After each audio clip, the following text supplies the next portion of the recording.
परम सम्मानित प्रधानाचार्य, सभी अध्यापकगण एवं उपस्थित मेरे प्यारे साथियों, आप सभी को मेरा नमस्कार।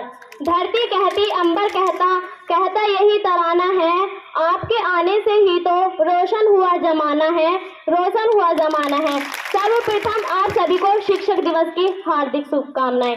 यह एक टीचर की ही सृजन शक्ति का कमाल है कि वह एक साधारण से बालक नरेंद्र को स्वामी विवेकानंद बना करके विश्व में विख्यात बना सकता है। और एक टीचर की ही सृजन शक्ति का कमाल है, उनकी पावर है कि एक न्यूज़पेपर बेचने वाले बालक को अब्दुल कलाम बना करके मिसाइल मैन के नाम से विख्यात कर सकता है। दोस्तों, समय और समझदारी दोनों ही अलग हैं, ये दोनों एक साथ नहीं आती। जब समय होता है तब समझदारी नहीं होती, और जब समझदारी आती है तब समय हाथ से निकल चुका होता है। किंतु एक शिक्षक की सृजन शैली को देखिए, वह हमें समय रहते ही समझदार बना देते हैं और हमको यह हुनर सिखाते हैं कि हम दुनिया को कुछ करके दिखा सकें, क्योंकि दुनिया सुनना पसंद नहीं करती, वह सिर्फ देखना पसंद करती है।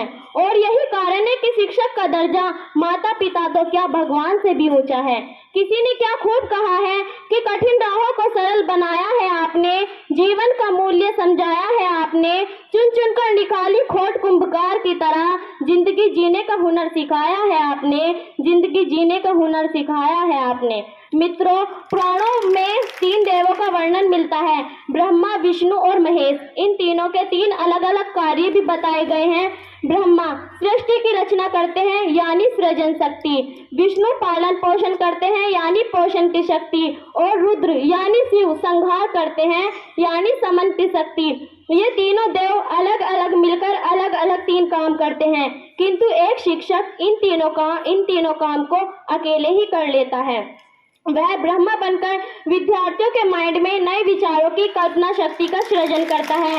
वह ना समझ को समझदार बनाता है, अनजान को विद्वान बनाता है। टीचर अपनी इस सृजन शक्ति के द्वारा ही नरेंद्र जैसे बालक को स्वामी विवेकानंद बनाकर संसार का कल्याण करता है। वहीं दूसरी ओर वही शिक्षक विष्णु बनकर पालन पोषण करता है, अनुशासन का, डिसिप्लिन का, टाइम की पंक्चुअलिटी का, टाइम के मैनेजमेंट का। और वह हमेशा पोषण करता है सदाचार और सद्विचारों का। और वही शिक्षक रुद्र के रूप में विनाश करता है, संहार करता है, समन करता है विद्यार्थी के अंदर के भय और आलस्य का। वह समन करता है अज्ञान रूपी अंधकार का, कुरीतियों का, नाकामयाबी का, अवसादों का, नकारात्मक विचारों का संहार करता है। वह हमें साहसी और स्वावलंबी बनाकर तैयार करता है समस्या के समाधान के लिए, नई खोज और नए अनुसंधान के लिए, समाज और देश सेवा के संधान के लिए। वह हमें तैयार करता है।